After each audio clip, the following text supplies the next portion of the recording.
August 10th, 2009. 5-year-old Hasanni Campbell vanishes in the blink of an eye.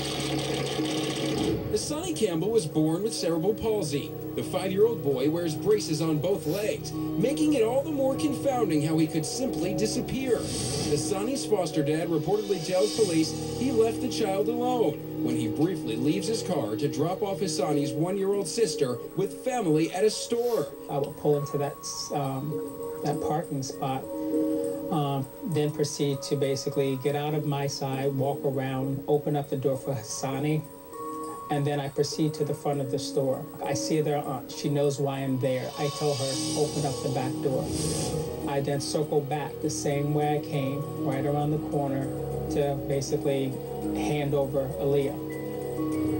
By the time I got there, Jennifer's already out of the store, walking toward me, asking, where's Hasanni? Ross immediately calls police.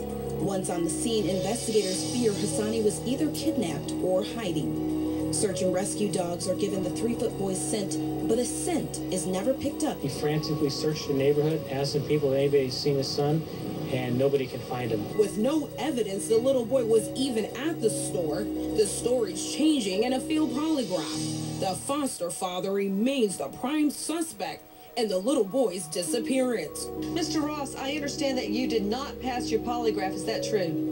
That is what I've been told, correct. What were the questions they asked you? Do I know where Hasanni is, and can I take them to where Hasanni is? Ross and his fiancée Jennifer Campbell are arrested for suspicion of murder, but later released for lack of evidence. A $75,000 reward remains in effect for information in the case of 5-year-old Hasanni Campbell. The time we lost, people could have been looking at our son and not realized it was him. I have just been handed a tip that has been called into our control room during tonight's show. The caller, who wishes to remain anonymous, says she knows the family. She says, this is how it happens.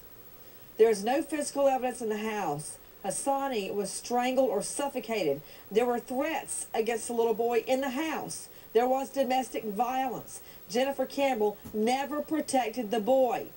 She says, Ross murdered the child in the house.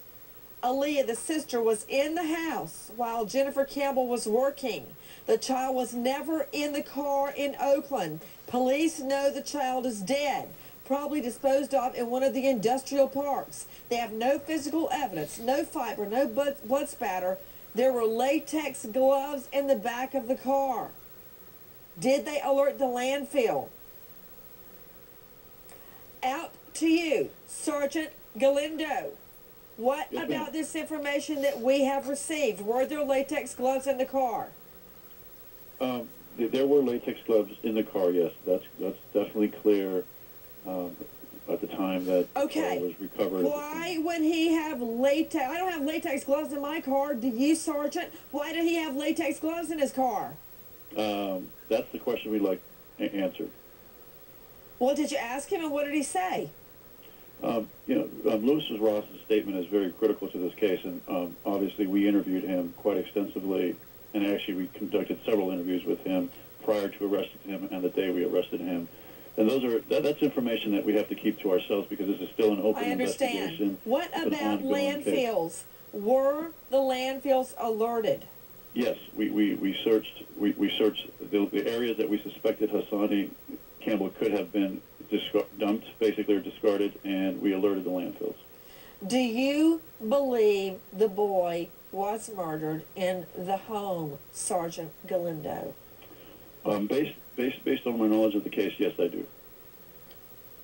I bet it is just killing you that you cannot right now make an arrest in this case. Do you believe Hasanni was ever at that store, ever in that car? No, that's part of the basis for us making the arrest of Lewis Ross. We never believed that Hasanni Campbell made it to Oakland on the day that he was reported missing by Lewis Ross. And Lewis Ross was the last person with Hasanni Campbell, and it's my belief that Hasanni met foul play at the hands of Lewis Ross. And Jennifer Campbell, do you believe it's true there was domestic violence in the home prior to Hasanni's disappearance, and Jennifer Campbell did nothing to protect the boy? As far as domestic violence, we uncovered no reported domestic violence to the police, but based on interviews and statements we took from people, we did learn that there was definitely disharmony in the relationship, and there were some problems going on. But as far as any police reports or things of that nature, there were never any reported to us. I've got right here in front of me part of your investigation. It says that DFACS had been called out, that Ross sent a message to Jennifer Campbell, who is Hasanni's aunt. Ross is a girlfriend. It said, "This is effing over. I will watch her," talking about the little girl, "but I will be out on the BART," which is the rapid transit, Bay Area Rapid Transit. "It's your responsibility, so F you." There was also mention that he was having a lot of problems and concerns about raising a developmentally disabled child, and that he admitted to leaving the two little children, one of them age 1, at home when he went to the bank. Those facts are correct, yes, ma'am. Oh. To Dr. Glenn Kalansky, board-certified physician joining us out of New York. Dr. Kalansky, what would you have to find? What would you have to have left of a body to find it in a landfill? Okay, Nancy, it depends how long the body was left. If it's after a year, you may be just left with bones. If it's depending on what's in the landfill, the temperature out there, you know, first the bugs come in, and as time goes on, the body is basically destroyed. After 50 days, maggots come in and just eat away the body, and all that is left after 50 days approximately may be just hair and bones. After that time, you know, other insects come in, bacteria come in, and basically after about anywhere, depending on the temperature, 50 days to a year, you're just left with simple bones. So at this point, it's over a year, you may have nothing but bones. Joining us, Dr. Glenn Kalansky out of New York. Very quickly,